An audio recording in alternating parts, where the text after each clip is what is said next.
Olá, tudo bem com você? Eu espero que sim. Eu sou Fábio Costa, esse é mais um TBT da TV, aqui no canal do Observatório da TV, o nosso encontro semanal para relembrar momentos marcantes da trajetória da nossa TV aqui no Brasil.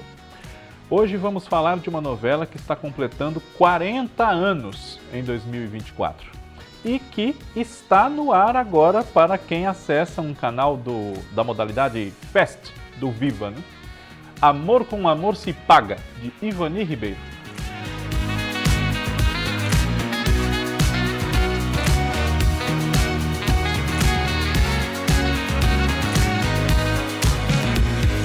Antes de falarmos sobre essa novela, Amor com Amor se Paga, eu peço a você, como peço sempre, que se não for ainda um dos inscritos no nosso canal, estamos chegando já em 70 mil daqui a pouco, hein, gente?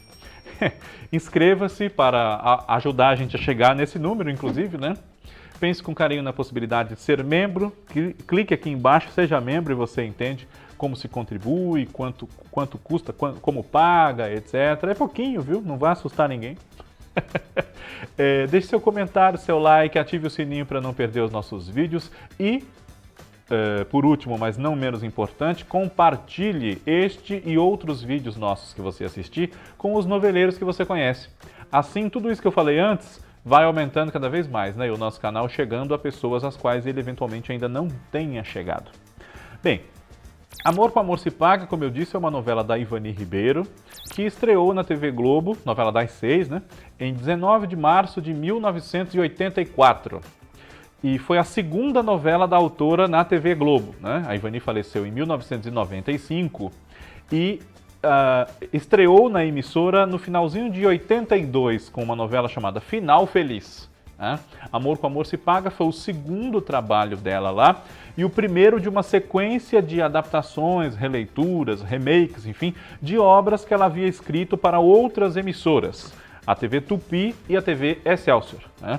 No caso de Amor com Amor se Paga, era uma nova versão de uma história que a Ivani criou para a TV Tupi no comecinho dos anos 70, em 1972, chamada Camomila, eu ia falar, nossa filha Gabriela, Camomila e Bem Me Quer.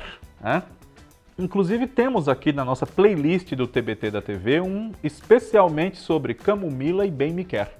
Se você não assistiu, procure aqui que tá fácil de encontrar. Ou coloca na busca do YouTube, TBT da TV, Camomila e Bem Me Quer. Você encontra, tá bom?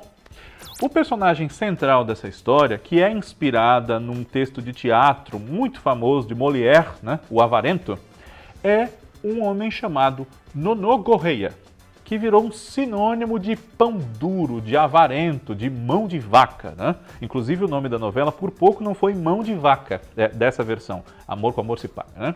Quem fazia esse avarento, mão de vaca, pão duro era o Ari Fontoura. E é um personagem que marcou tanto a carreira do Ari Fontoura, entre muitos que ele fez, né, em novelas de grande sucesso, enfim, né, Coronel Arthur da Tapitanga, Florindo Abelha, o Doutor de Gabriela, Pitágoras, enfim. Foram muitos personagens muito marcantes, mas o próprio Ari Fontoura já declarou que o maior sucesso popular da carreira dele enquanto ator foi Nonô Correia. E que se ele tivesse que trocar o nome dele, seria para Nonô Correia.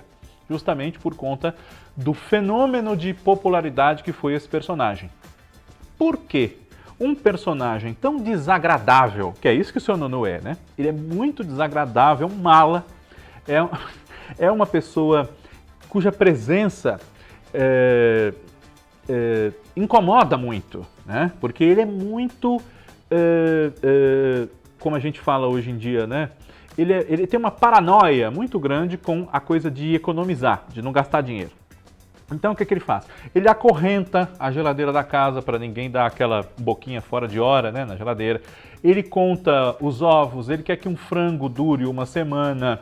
Ele desliga a chave geral da casa para ninguém acender luz nenhuma, usar nenhum aparelho elétrico depois de uma determinada hora da noite. Então a filha, a Elisa, que é a Bia Nunes que faz, né, ela usa óculos, um óculos de lente muito forte, de grau muito alto, também porque ela força a vista a vida inteira para poder ler no escuro, ler com vela, ler com lanterna, porque o pai sempre teve esses hábitos, né?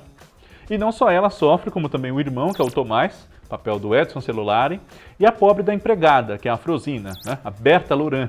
uma grata surpresa, inclusive, fazendo essa novela, né? Ela voltou a fazer outras novelas, fez Cordel Encantado, fez A Dona do Pedaço, enfim, mas é muito mais identificada com a linha de shows, os programas de humor, né? Mas a Berta Loran é uma excelente atriz e na ocasião ela já queria fazer novelas, né? Havia tentado migrar para as novelas e não conseguiu, mas em Amor com Amor se Paga ela conseguiu e fez uma boa dobradinha com o Ari Fontoura, né?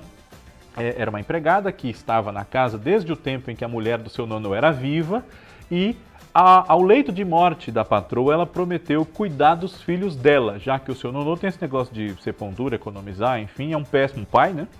Vende os filhos por qualquer dinheiro, né, inclusive, e a Afrosina está lá mais para garantir que os dois jovens possam finalizar aquele período que eles passam da vida ali com o pai nas melhores condições possíveis. Né? E ele tanto vende os filhos por qualquer dinheiro, e não tem maiores escrúpulos em relação a ninguém nem a nada, que um amigo do seu nonô, que na verdade é seu testa de ferro em investimentos, em titularidade de imóveis, sabe de muito dinheiro que ele tem guardado. Seu nonô tem um quarto secreto na casa dele, que tá lá, joias, ouro, dinheiro, aparelhos eletrônicos, coisas valiosas que ele compra, ele acumula ou ele ganha dos muitos inquilinos que ele tem na cidadezinha pequena do Monte Santo, né? Para pagar aluguéis que ele aumenta sempre, aumenta assim, assintosamente, né? E esse amigo dele, o Anselmo, que é o Carlos Kreber, ele inventa de querer se casar com a Elisa. Né? A Elisa é uma moça tímida, retraída, de sonhos românticos, enfim, mas é um pouco patinho feio, né? Ela é desqualificada como menina feia pelo próprio pai, inclusive. Ah, mas Elisa, feia desse jeito, quem é que vai querer casar com ela? Ele fala bem assim, ele fala pro Anselmo, Nonô, eu quero casar com a sua filha. Ele fala, mas Elisa, tão sem graça, né? Daquele jeito, feia. Não tem uma menina, uma mulher, primeiro que você já é um velho, né, Anselmo? Ele fala, não vai achar uma mulher da sua idade, vai casar com a Elisa? Aí, não, mas é que a Elisa parece muito a minha mulher falecida. Ele fala, não, a sua mulher falecida era feia então, hein? Além de tudo, é inconveniente o seu nonô, sabe? Pois é.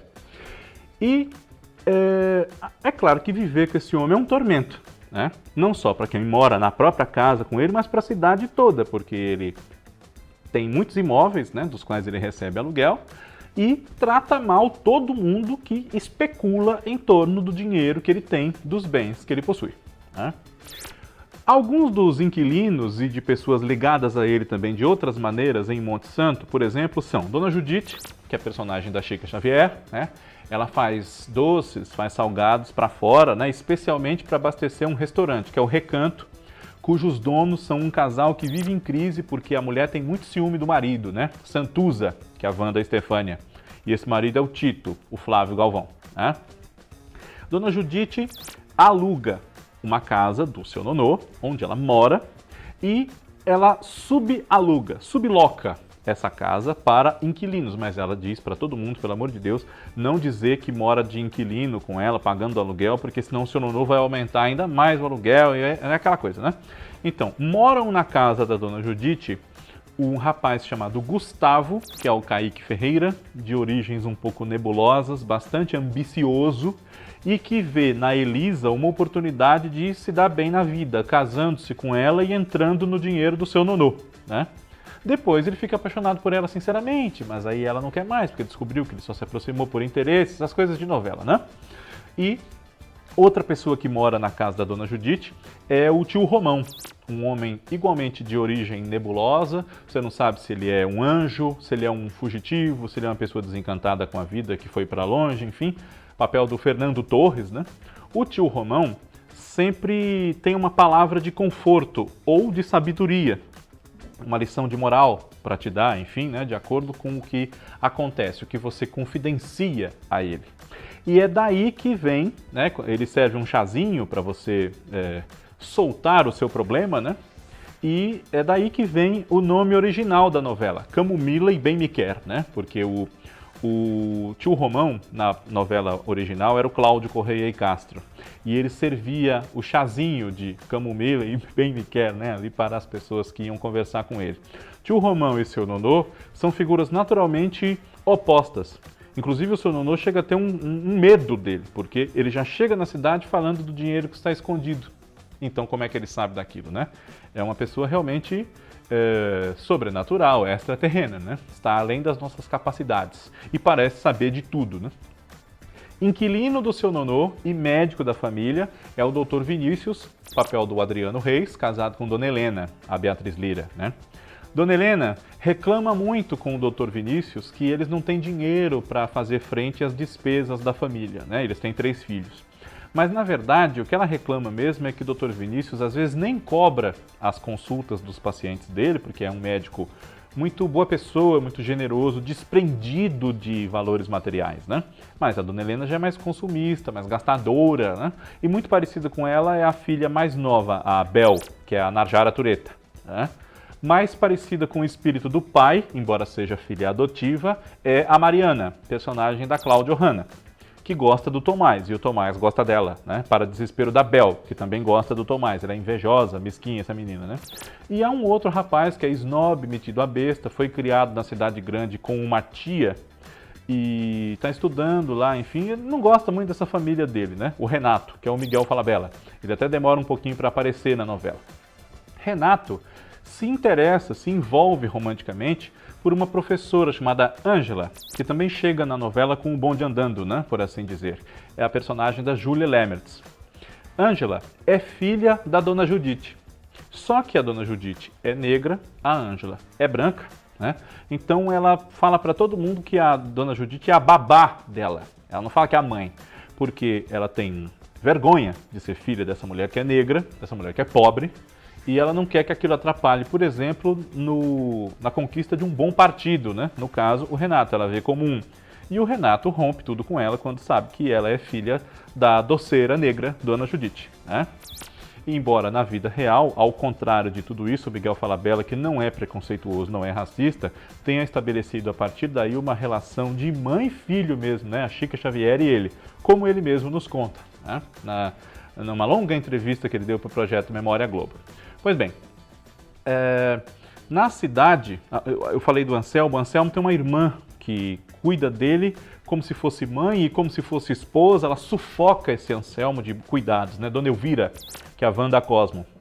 Ela, a certa altura da novela, começa a receber umas cartas de um admirador secreto, e tem umas cenas bastante constrangedoras, né, dela se insinuando para um e para outro, querendo que aquele suposto admirador secreto que ela desconfia que seja, se confesse, né?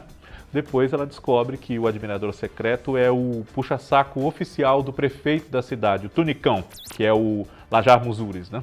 E já que eu falei no prefeito da cidade, quem comandava o poder executivo em Monte Santo era seu Barreto, papel do Milton Moraes, né? Seu Barreto, que era casado com Dona Zélia, papel da Vera Jimenez, e a Dona Zélia morre no meio da novela porque ela tomava remédio sem indicação médica, né? Ela era hipocondríaca e acaba morrendo. Era uma intenção da Ivani Ribeiro alertar o público para essa prática que no Brasil existe muito, né? A gente tomar remédio sem receita, sem o médico mandar.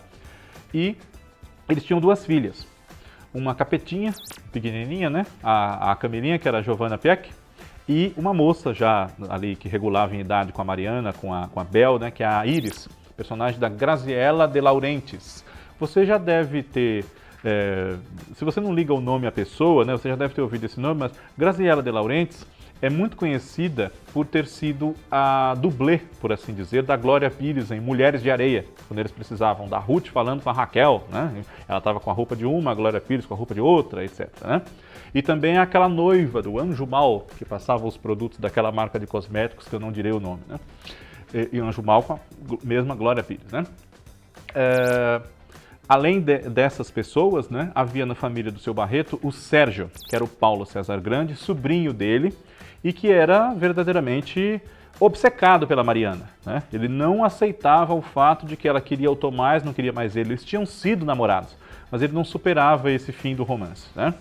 E há um complicador muito grande na relação, na felicidade, né? Um obstáculo da Mariana e do Tomás, porque eles se gostam, só que o pai dela, o Dr. Vinícius, ele se sente muito culpado porque a mulher do seu nonô, portanto, mãe do Tomás, morreu numa cirurgia liderada por ele, né? Digamos assim, morreu na mão dele, como a gente fala popularmente, né? E ele tinha muito medo que o seu Nonô o denunciasse por negligência médica, ele pudesse ser preso, ter o registro cassado. Então ele engolia muitas coisas que o seu Nonô fazia e é obrigado a conceder a mão da menina ao seu Nonô, essa figura repulsiva, né? Repulsiva não fisicamente, nem nada disso, mas pelo seu jeito de ser, né? Desagradabilíssimo. E é claro que isso é uma coisa muito complicada, né? Porque de um lado você tem a Elisa, noiva do Anselmo, e de outro lado a Mariana, noiva do Nonô, né? Isso é uma dificuldade a mais, né? Na relação do seu Nonô com o filho e da Mariana com o filho dele, o Tomás. Mas nem só dos filhos e dos problemas amorosos deles e de si próprio vive o seu Nonô. Também ali junto com a problemática da economia exacerbada dele, ele tem uma sobrinha chamada Maria da Graça, que é a Ioná Magalhães, né? A Maria da Graça, ela é dona de uma loja de mercadorias importadas. Ela acha que tudo que é de fora do Brasil é que presta, é melhor do que o que a gente faz aqui. Ela é totalmente americanófila, a ponto de não se apresentar para as pessoas como Maria da Graça, que é o seu nome, assim como Grace, né? Ela tem uma filha chamada Rosemary, que é o papel da Maiara Magri, né? E quando a novela começa, nós temos a Rosemary em vias de se casar com um namoradinho de quem ela gosta muito, é muito apaixonada por ele, o João Paulo, que é o Matheus Carriere. Mas o João Paulo foi devidamente apelidado pela namorada e pela futura sogra de Johnny, né? E isso desagrada profundamente o seu pai, que, ao contrário da Maria da Graça, é muito nacionalista, trabalha numa firma de exportação de artigos nacionais, né, para outros países, enfim, e é machista, é um homem à moda antiga, acha que a mulher não tem que trabalhar, tem que viver só para marido, para filho, para cuidar de casa, enfim, é bem machistão, né? É o contrário de uma progressista e americanófila Grace. Esse personagem é o Bruno, que quem faz é o Carlos Eduardo Dolabella. Os dois implicam muito um com o outro, né? Não conseguem se dar bem, e isso tumultua o relacionamento dos dois filhos, que são um pouco imaturos e começam a viver precocemente aquela vida de marido e mulher, né? Tem muitos problemas, tem uma empregada que não sabe fazer absolutamente nada, mais atrapalha do que ajuda, né? Que é a Darcy de Souza, que faz a Filomena, né? Mas é claro que tanta implicância acaba fazendo com que o Bruno e a Grace, ou a Maria da Graça, enfim, se apaixonem, embora relutem em reconhecer isso até um para o outro, para as outras pessoas também, né? Chega uma amiga solteira da Grace na cidade, a Silvia, que é a Arlete Salles, e tem ali um ameaço de quem sabe ela perdeu o Bruno, né? Mas na verdade a Silvia depois acaba se casando com o seu Barreto, que fica viúvo, né? E existem problemas amorosos de todos esses personagens, claro, né? Muita coisa vai parar no ouvido do pobre do Padre Inácio, que é o Paulo Gonçalves, né? Mas um casal que merece bastante destaque, que não é dos protagonistas, é justamente a Santuza e o Tito, porque eu falei que ela tem muito ciúme do marido, né? E o Tito está um pouco cansado, não só do ciúme, mas porque ele quer alçar maiores voos. Ele quer estudar, ele quer ser prefeito da cidade, ele não está identificando mais a Santuza como sua parceira nessa caminhada, né? Então esse é um problema. É claro que depois de bastante soco da vida, o Tito acaba entendendo que a Santuza, não só pelo amor que ela devota ou devotava a ele, é uma companheira ideal, mas ele, enfim, reconhece o valor dela, né? A Santuza tem um problema grave. Ela cria muito mal o filho que eles têm, chamado Carlito, que era o Egon Assmann Jr. Esse menino era uma praga, além de um péssimo aluno, né?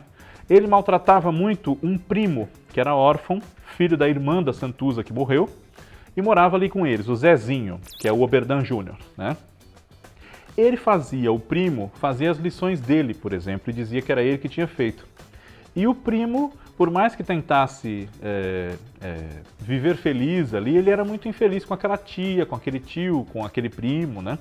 Ele, na verdade, era um saco de pancada da tia, porque ela descontava nele os sofrimentos que ela, em criança, teve com a irmã, a mãe do Zezinho, que batia nela, que maltratava ela, etc. Então ela desconta no menino, que não tem culpa nenhuma disso. E ele fica ali meio jogado, né? Tá na casa da tia, mas é como se morasse na rua, não faria muita diferença, seria até melhor, quem sabe, né? O Zezinho, com essa carga de sofrimento que ele tem, embora seja um menino que não se revolta, um menino muito doce, muito educado, né? A paixão da Camilinha.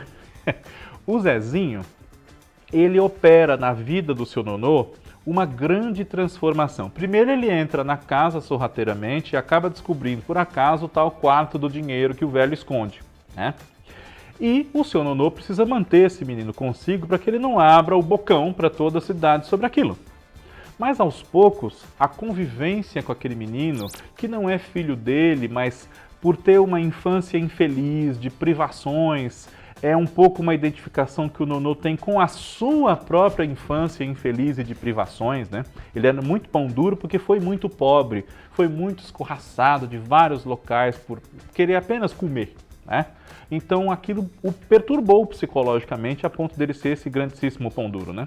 Então, a partir do esclarecimento dos conflitos que fazem com que, com a presença do Zezinho, o seu Nonô vá se humanizando, digamos assim, é que se confirma uma vez mais, além de todos os outros conflitos e pares românticos, né, que, como diz o nome da novela, amor com amor se paga, né? E isso é celebrado principalmente no fim da história com o casamento, quem diria, do seu Nonô com a Frosina, não com a Mariana. Amor com Amor se Paga é uma novela de grande sucesso, né? Do Horário das 6, da Ivani Ribeiro. Foi reprisada no Vale a Pena Ver de Novo em 1987. A direção geral foi do Gonzaga Blota, né? Com ele ali estiveram também o Atílio Ricó e o Jaime Monjardim, né?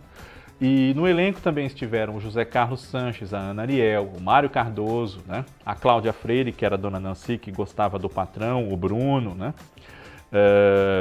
Mas é uma novela que tem agora conquistado até uma nova geração de fãs, a gente pode dizer, né?